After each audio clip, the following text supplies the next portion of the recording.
Kaya naman, baka sabihin ng mga tao, umuulan ba? Ayan, basta dikit ka lang, ma'am, wag kang malayo. Yan, ay malayo pala yung motor. Ganda sanang pagtripan na. Yan, break ka konti. Kailangan sumakto tayo ngayon. O, doon, sige. Doon sa pangalawang line ulit. Ito yung unang line na makikita. Kailangan tuloy lang. Laglag. Okay. Malawang attack. Okay. Okay, pa. Full turn mo muna. Full turn mo muna. Yan, clutch ka konti. Yan, stop ka, stop. Break mo. Break mo muna, ma'am. Tingnan mo dito pa. Ayun, may lumabas.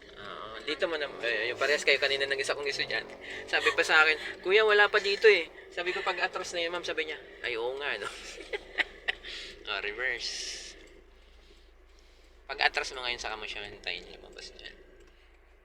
Okay. Yes, dahan-dahanin mo lang para makita mo yung line. Tsaka si stopper, doon mo titingnan siya.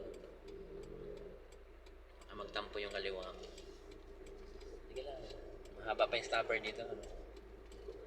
Yan, clutch konti. Yan.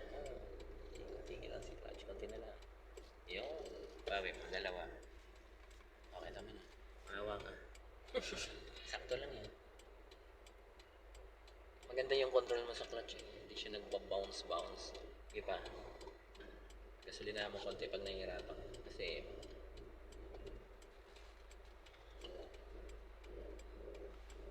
pwede mo siyang iuntog, pwedeng hindi. Pero okay lang iuntog mo siya konti para naman. Yan, okay na yun. Baka tumalon na yun. Neutral mo ulit. Dali mo lang natanda. Ganun lang ang parking, back parking.